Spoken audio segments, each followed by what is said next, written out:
भारत में हर साल रक्षाबंधन का त्यौहार मनाया जाता है। इस दिन बहन अपने भाई के हाथों पर राखी बांधती है।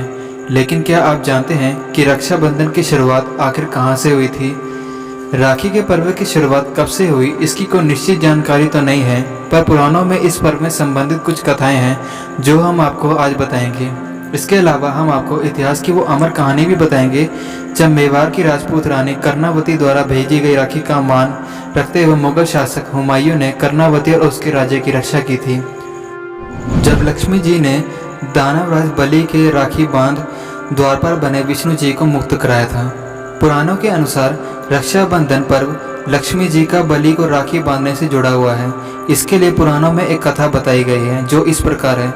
जब दानवों के राजा बलि ने अपने 100 यज्ञ पूरे कर लिए तो उन्होंने चाहा कि उसे स्वर्ग की प्राप्ति हो।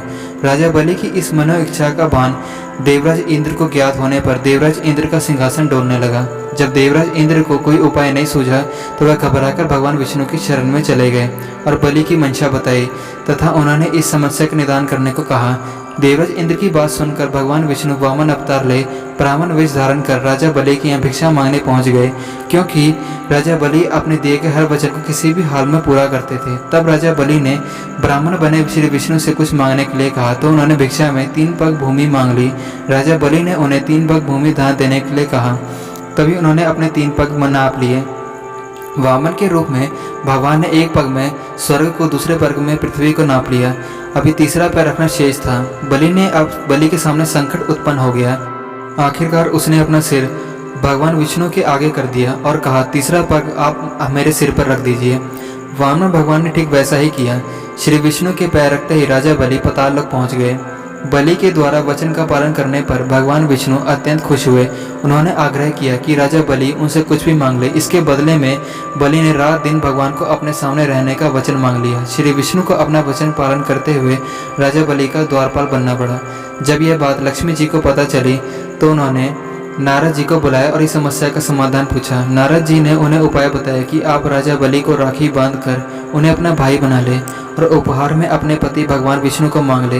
लक्ष्मी जी ने ऐसा ही किया। उन्होंने राजा बलि को राखी बांधकर अपना भाई बना लिया और जब राजा बलि ने उनसे उपहार मांगने को कहा तब उन्होंने अपने पति विष्णु को उपहार में ले लिया। जिस दिन लक्ष्मी जी ने राजा बलि को राखी बांधी थी उस दिन श्रावण मास पूर्णिमा थी। कहते हैं कि उस दिन से ही राखी का त्यौहार मनाया जाने लगा। जब इंद्राणी ने बांधा देवराज इंद्र को रक्षासूत्र। रक्षाबंधन से जुड़ी सबसे प्राचीन कथा देवराज इंद्र से संबंधित है, जिसका कि भविष्य पुराण में उल्लेख है। इसके अनुसार एक बार देवताओं और दानवों में कई दिनों तक भयंकर युद्ध हुआ, जिसमें कि देवताओं की हार होने लगी। यह सब देखकर देवराज इंद्र बड़े निराश हुए। तब इंद्र की पत्नी सची ने विधान पूर्वक एक रक्षा सूत्र तैयार किया और श्रावण मास शुक्ल पूर्णिमा को ब्राह्मणों द्वारा देवराज इंद्र के हाथ पर बंधवाया, जिसके प्रभाव से इंद्र युद्ध में विजयी हुए। तभी से यह रक्षाबंधन पर्व ब्राह्मणों के माध्यम से मनाया जाने लगा। आज भी भारत के कई हिस्सों में रक्षाबंधन के पर्व पर ब्राह्मणों से रक्षा सूत्र बंधवाने का रिवाज है। महाभारत में द्रौपदी का श्री कृष्ण को रक्षा सूत्र बांधना।